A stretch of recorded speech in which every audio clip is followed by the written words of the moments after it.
When Joel Osteen, a well-known televangelist, broke the devastating news to his millions of followers. Joel Osteen talks a lot about living your best life right now, but his own business is falling apart.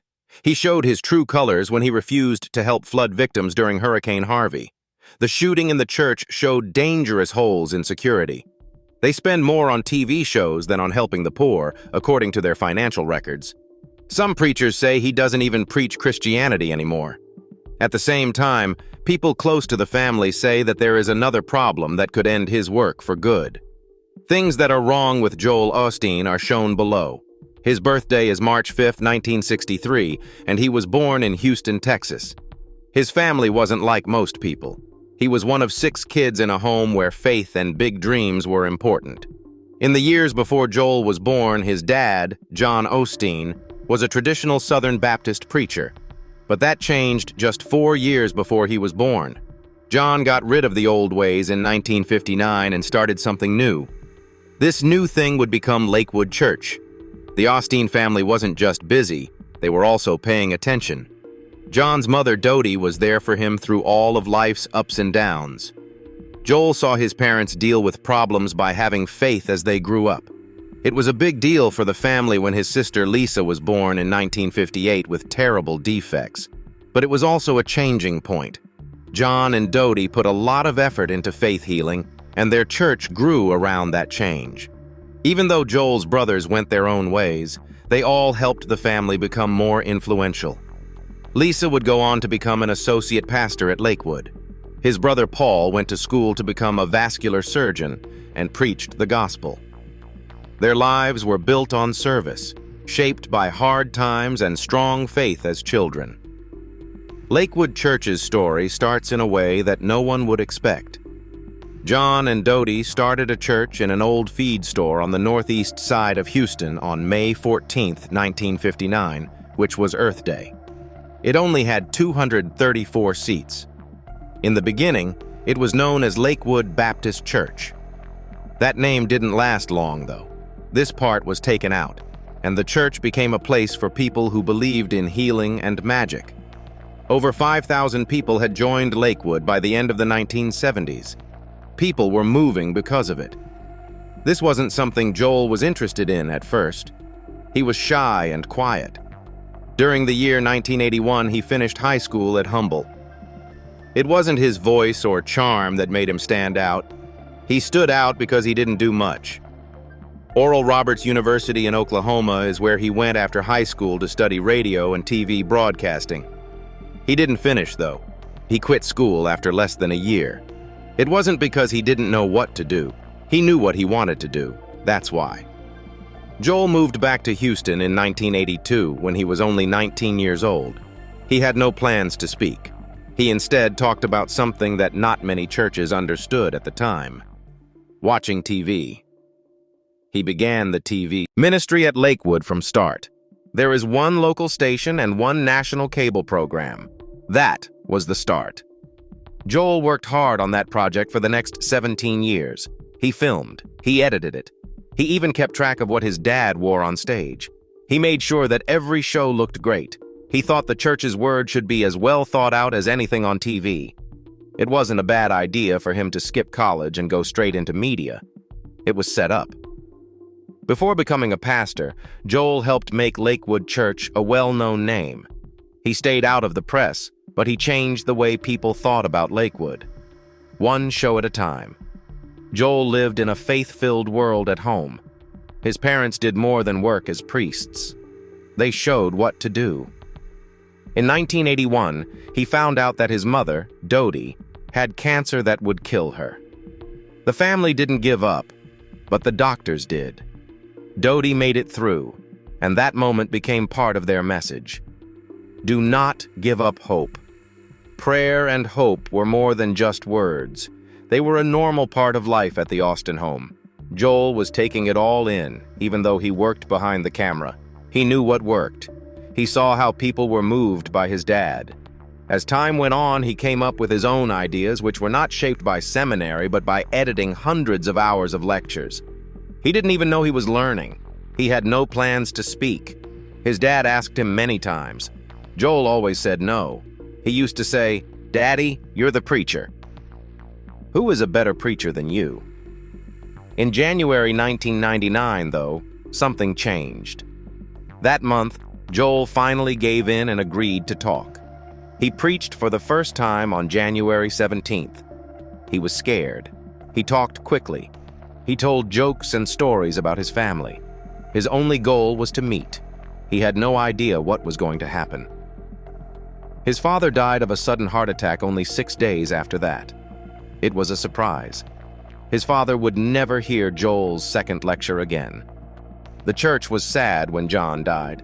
Lakewood had more than 6,000 people and no clear leader. Joel had never preached before, didn't have a theology degree, and didn't have any real training, but everyone looked at him. That's when Joel stepped up, even though he was sad and didn't want the part. Joel Osteen became senior pastor of Lakewood Church on June 7, 1999. This was less than 6 months after his father died. He had only preached a few times, but something had clicked. People replied. The church quickly grew. That group of 6,000 people had more than tripled in just 5 years.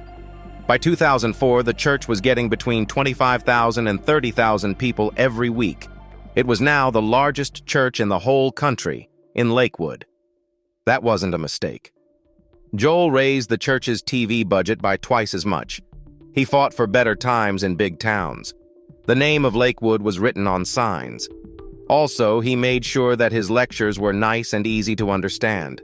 With that mix of hope, culture, and message, Lakewood grew into a lot more than just a church. It was moving.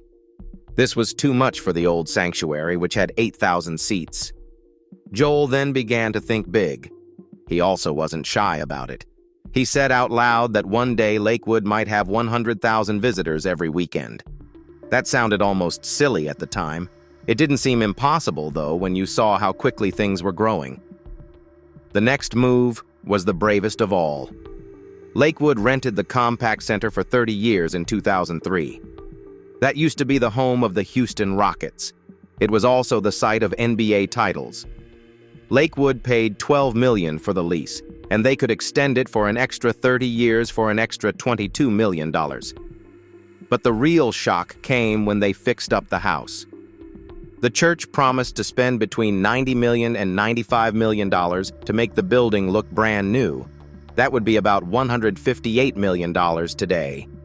They didn't just put up some lights and leave it at that. They broke up the place. There are now 5 more stories inside. There are classrooms, movie rooms, miles of carpeting, and waterfalls inside. From the inside out, the building was fixed up. It was done in more than 15 months. And Lakewood bought the whole building for $7.5 million in 2010. The big day then came. Lakewood moved into its brand new home on July 16, 2005. There were 16,000 places, and they were all full. A lot more people watched from home. It was now a place of prayer for people who used to sit there and watch hoops. Things had changed. Over 40,000 people showed up.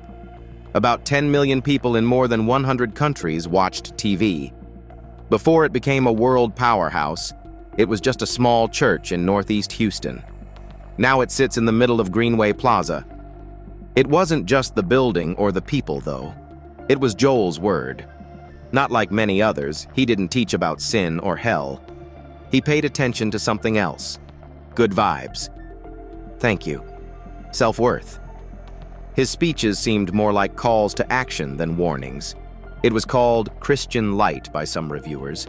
Some people said it was too simple. Still, people came. They listened. They read his writings. They kept coming back.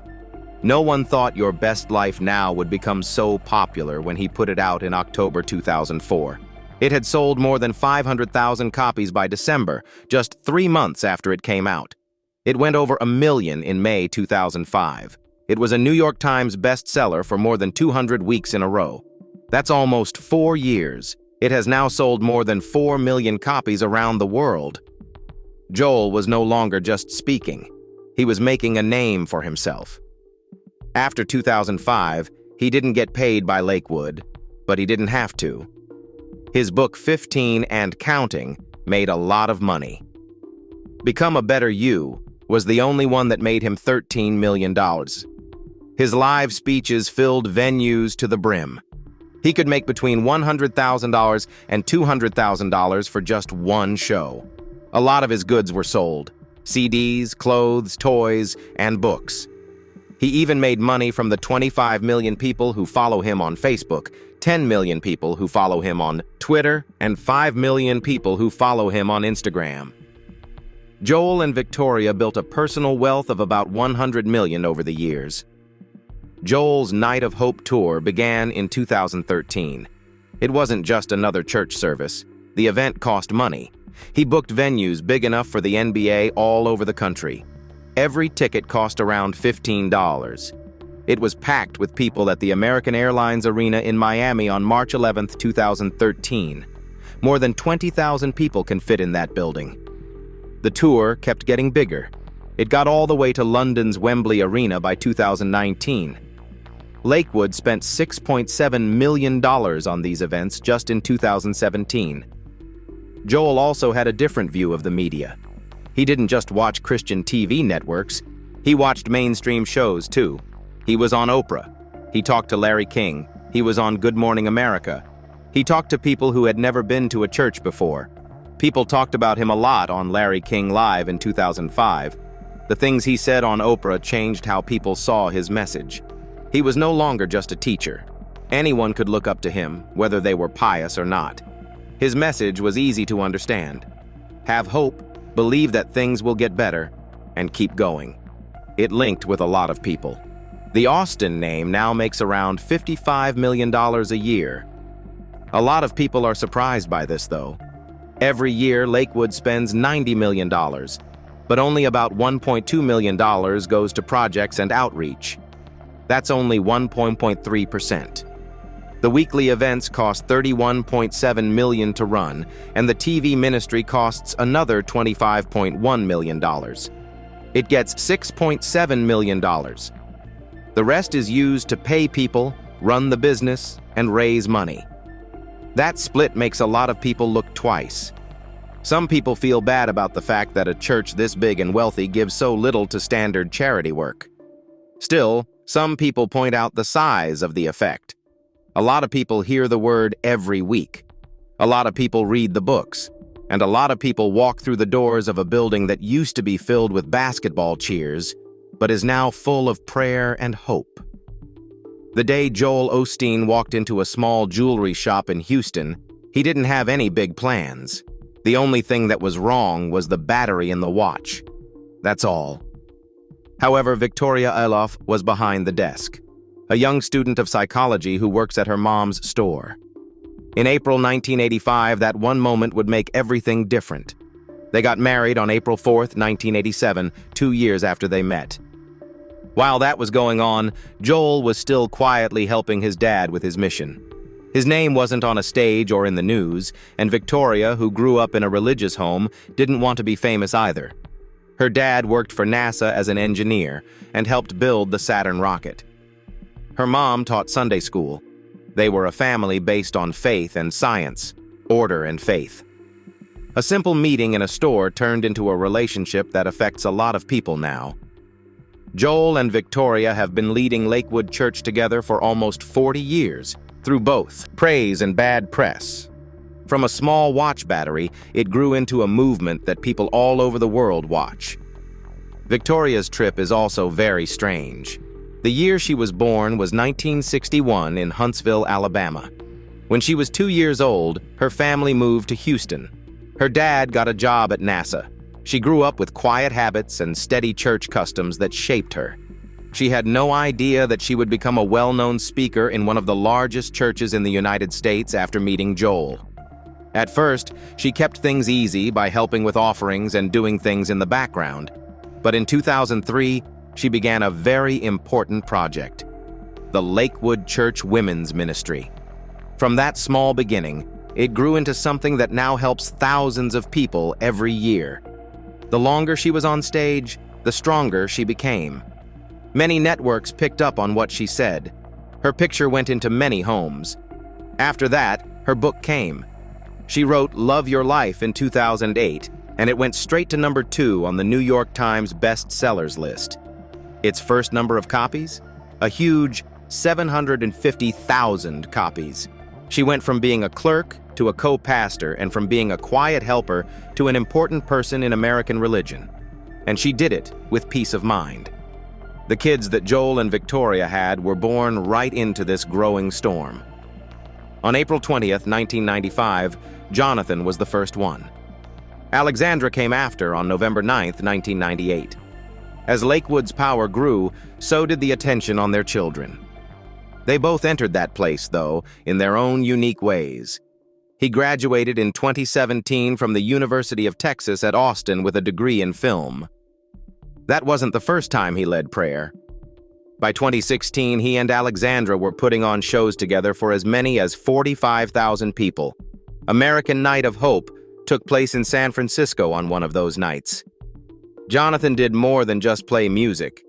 He also learned how to write songs and make music, and he wrote songs for Lakewood's albums for young adults. For the first time, he preached on Father's Day in 2019. That moment marked the change from being a singer to a speaker. Like Alex, she stayed close to the ministry's heart. She became the lead singer for El Waya, Lakewood's worship band. Their songs quickly spread on the web.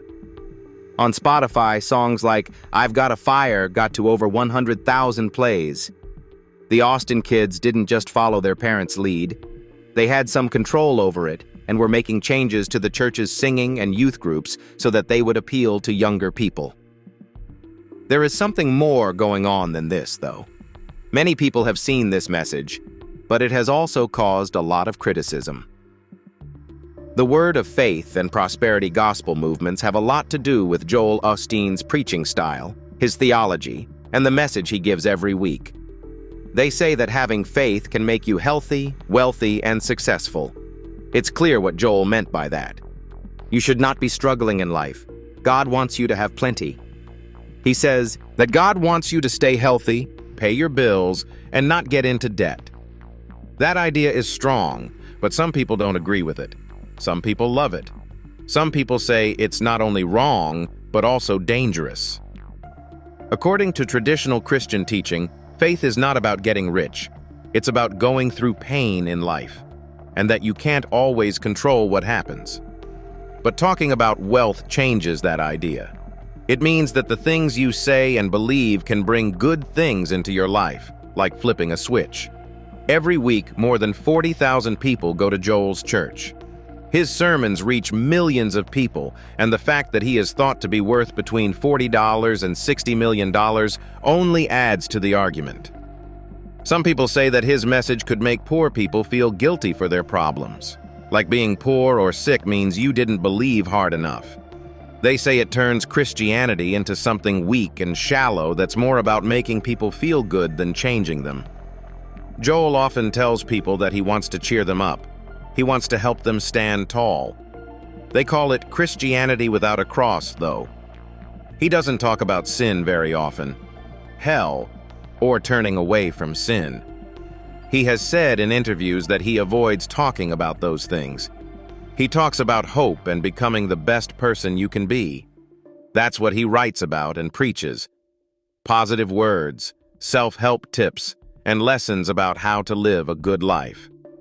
But some people say that style costs something.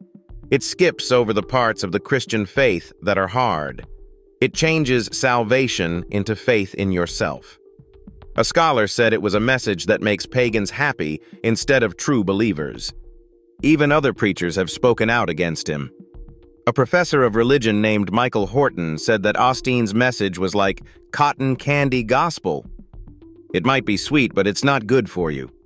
He said Joel reads the Bible like a fortune cookie, skimming over the sad lines to find the good ones. Another Christian thinker, J.I. Packer, commented that not repenting at all is a warning sign. Some people agree. People say this isn't just a nice statement. It's not straight. Some people even use the word heresy. People are still watching. People also don't agree with how Lakewood Church handles baptism and communion. These have been important parts of Christian custom for hundreds of years. But for a long time, some people said Lakewood didn't do much either. They said that communion and baptisms didn't happen very often at Sunday prayers. Things have changed in a church this big that used to make people look at you funny or ask you questions. Joel baptized a lot of people at a big church event on April 26, 2025. The practices are still going on. They're just not always in the spotlight. Communion is still a part of what the church believes. It is suggested. People still think it's missing, even though it might not happen every week like it does in some churches. Some people see it as another sign that the more complex parts of faith are being traded for something simpler and easier to sell. Lakewood Church did something in July 2020 that shocked a lot of people. At the time, the world was in the middle of COVID-19. Taking out a $4.4 million loan from the Federal Paycheck Protection Program, the church run by Joel Osteen, which is known as the largest megachurch in the United States. This plan was made to help small businesses and groups pay their workers while the government was shut down. Lakewood wasn't really small, though. It cost almost $90 million a year to run, and its preacher was worth between $50 million and $100 million. A lot of people were shocked by the news. That month, the loan was one of the biggest given out in Houston.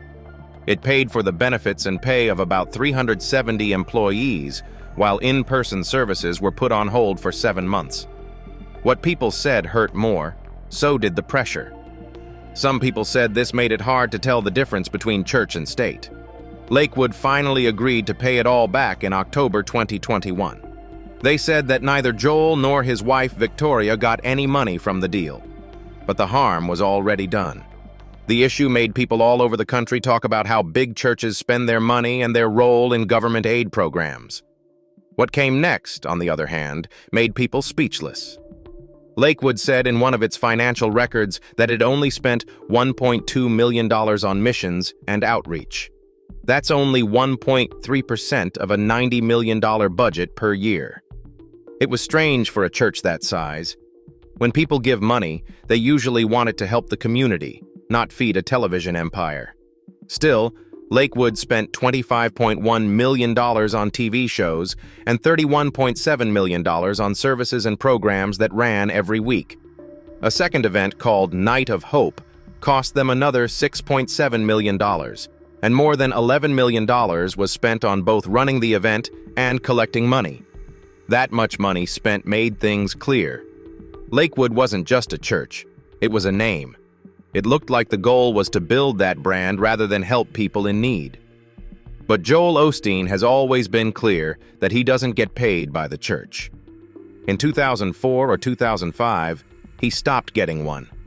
He doesn't have to, though. He is worth between $50 million and $100 million. That money wasn't given by people in the church. It came from his books, speaking trips, and everything else that had his name on it. In 2004, he wrote his first book, called Your Best Life Now. It was on the New York Times bestseller list for almost 4 years and sold more than 4 million books. Just the royalties and payments on his second book brought in about $13 million. In Houston, Joel and Victoria live in a huge house with more than 17,000 square feet of space. It was worth $10.5 million when they bought it, but now it's worth as much as $16 million. They also have a second home that is worth about $3 million. Over the course of a year, they spent almost $250,000. Joel may not work for the church, but there's no doubt that his position has made him a lot of money. Some people like it. Others see it as proof that something's deeply wrong. Then there's the court case. A band from New York called the American Dollar sued Lakewood Church in federal court for $3 million in 2011. They said that the church used a 58-second clip of their song, Signaling Through the Flames, in a DVD ad without their approval. The license had already run out earlier that year, in February. The band said it wasn't just about money. It was about being linked to a televangelist without their approval. The church argued it was a mistake. They thought the license still covered the clip. In February 2012, a judge sided with Lakewood. The band got nothing.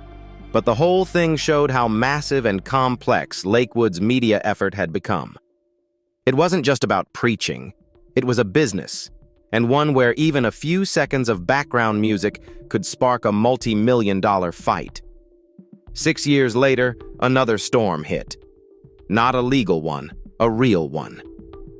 In August 2017, Hurricane Harvey ripped through Houston, displacing thousands. At the center of it all stood Lakewood Church, which used to be the compact center and could hold over 16,000 people. But the doors stayed shut. The church wrote on Facebook that it was flooded and not accessible. Yet people started sharing photos and vids online. The area around the church looked dry. The streets were fine. The anger was instant. The hashtag or Open Lakewood Church spread across Twitter. Celebrities, neighbors, everyone was asking the same thing. Why hadn't Joel Osteen opened his church to help? Lakewood's team said they were waiting for official shelters to fill up. They also shared pictures of some water in the lower parts of the building, but it wasn't enough. The pictures didn't match what people were seeing. Meanwhile, local companies like Mattress Max Gallery Furniture opened their doors right away. That comparison made Lakewood look even worse. Eventually, after days of pressure, the church opened as a shelter. But the delay stained Austin's image in a way that still hasn't gone away. For many, it showed where the church's real interests lay, and they weren't happy about it. Years passed, but the memory stuck. So in July 2025, when Hurricane Beryl hit Houston and knocked out power for millions, people were watching Lakewood again. This time, the church did react. They gave out 40,000 bottles of water. They opened up to help people cool off. They fed hundreds. But it didn't matter. Memes and jokes started flying online. People were saying, "He's locking the doors again." Even when he wasn't, some shared pictures of Osteen's mansion, sarcastically asking if that was open too. One church member said they couldn't believe the building was open this time. That moment showed something deeper. Lakewood tried to help, but the past kept coming back to haunt them. Because of one mistake during Harvey, they still couldn't build trust. Finally, here's the story that you might not be able to forget. It took place in 2014. A group of people sued Lakewood Church, saying that something terrible had happened during a meeting. Their 18-month-old daughter was still in her safety seat when one of the waiters grabbed it and threw it off a pew, they said. The child hit the floor with their face down. She was hurt very badly. The family said the stress made them have to leave Texas for good. Lakewood claimed that anything happened. They said they couldn't find any witnesses, but court records show they settled with the family for $15,000. The church first tried to use the Charitable Immunity Act to get out of trouble.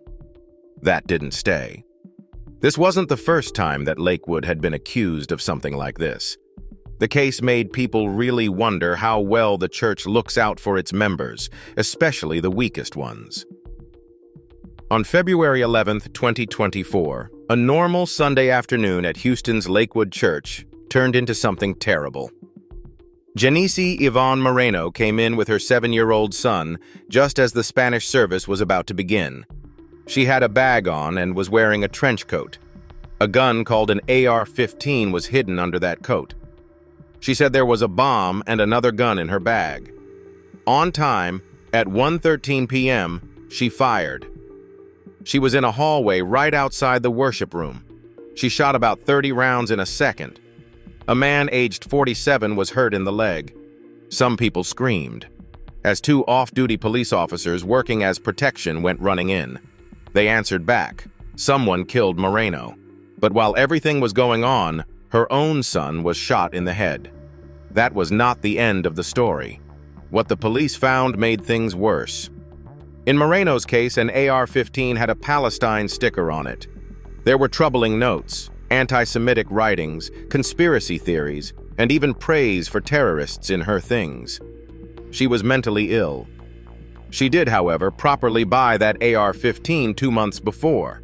She wasn't stopped by any red flag laws. Texas didn't have one.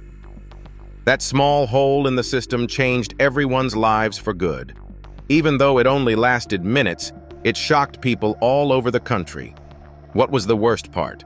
Samuel's injuries were very bad. His head was shot through. It had to be cut in half. He had 2 brain surgeries in just one day. A lot of his frontal lobe was gone. This is the part of the brain that affects personality and making decisions. His heart stopped several times during surgery. It took weeks for doctors to even be able to check how his brain was working. The scalp was too weak for EEG lines to be put in. After 13 days, he was put off the ventilator. His life would never be the same after that. It was after the attack that he moved in with his dad's mom. She took care of him until the next year, when she died. As time went on, security cameras caught her walking in quietly with her son by her side. After pointing the gun at a guard who wasn't armed, she went into the hallway. Soon after, the shooting started. Later, investigators admitted that the church's protection wasn't up to par.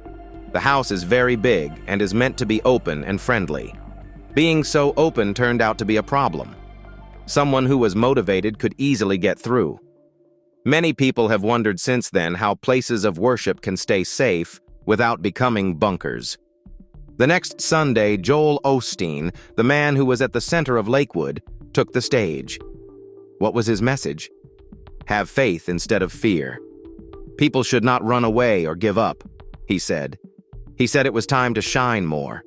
He said prayers for those who died. The comfort was nice for some people, even Moreno's family. Some didn't. They didn't get anything from what Osteen said. Some people said he didn't pay attention to the real issues, like mental illness that wasn't getting better, and how simple it was for anyone, even dangerous offenders, to get a gun. One of those people who didn't like Samuel was his own grandma. She didn't just want health and hope. After that, they lost again. What did Joel Osteen have to say on July 30th, 2025? She was 91 years old. His mother, Dolores Doty Osteen, had died. She died at home in peace. He saw her as more than just Joel's mom. Mama Doty was her name. She helped start the church and was a strong woman who was at its center from the start. Joel called her the beloved matriarch, a worker of God, and a role model for many people. And Victoria Osteen, Joel's wife, is still busy today. It's still her job to teach, talk, and lead. Grace to Go was her new book, and Victoria and Friends was her show. Both came out in 2025. The world has changed around them, but she's still an important part of Lakewood's voice. There are fewer people in the seats, more questions, and the pain from that February afternoon is still there.